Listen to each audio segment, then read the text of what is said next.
پرو مسلم studio کے پیارے دوستو، السلام علیکم ورحمۃ اللہ وبرکاتہ۔ پیارے دوستو، حضرت ہود علیہ السلام کا ذکر قرآن شریف میں بار بار آتا ہے۔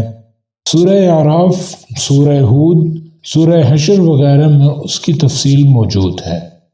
حضرت نوح علیہ السلام کی اولاد مدتوں تک دنیا میں بسی اور آہستہ آہستہ خدا تعالیٰ کو بھول گئی۔ شیطان نے پھر ان کو بہکا کر بتوں کی پوجا پر لگا دیا۔ خدا تعالیٰ جو اپنے بندوں پر بڑا رحم کرنے والا ہے، اس نے پھر حضرت ہود علیہ السلام کو اپنا پیغمبر بنا کر ان لوگوں کے پاس بھیجا، اور انہوں نے اپنی قوم سے جو عاد کہلاتی تھی کہا کہ تم خدا کی عبادت کرو، اس کے سوا تمہارا کوئی معبود نہیں۔ میں تم سے اس نصیحت کے بدلے کوئی مزدوری یا اجرت نہیں مانگتا، مجھے اس کا بدلہ تو وہ دے گا جس نے مجھے پیدا کیا ہے۔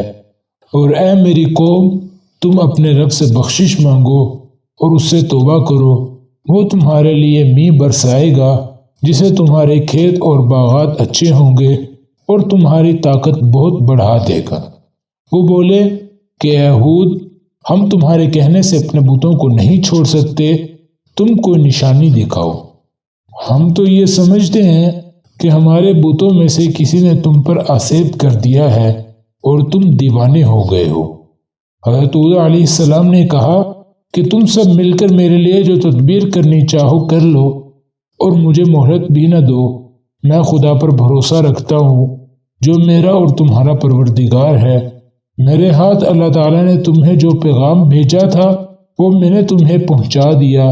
اگر تم میرا کہنا نہ مانو گے تو اللہ پاک تمہاری جگہ اور لوگوں کو بسا دے گا، اور تم خدا تعالیٰ کا کچھ نقصان نہیں کر سکتے۔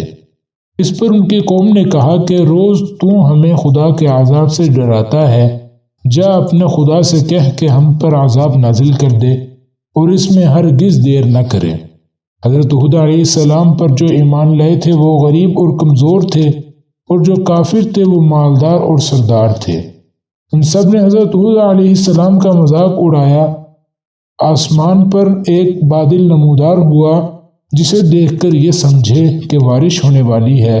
حضرت ہود علیہ السلام کو اللہ تعالیٰ نے بتا دیا تھا کہ یہ عذاب ہے، چنانچہ وہ ایماندار لوگوں کو لے کر بستی سے باہر چلے گئے۔ اس بادل کے بعد آندھی آئی جو 8 دن اور 7 رات تک متواتر چلتی رہی، یہاں تک کہ کافر سب مر گئے اور نیست و نابود ہو گئے۔ اور اس طرح ایک بار پھر اللہ تعالیٰ کی زمین کافروں اور مشرکوں سے خالی ہو گئی۔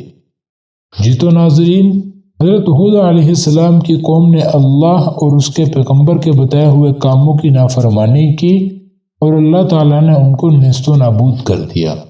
ہمیں اللہ اور اس کے رسول صلی اللہ علیہ وسلم کے بتائے ہوئے کاموں پر عمل کر کے نیک بننا چاہیے۔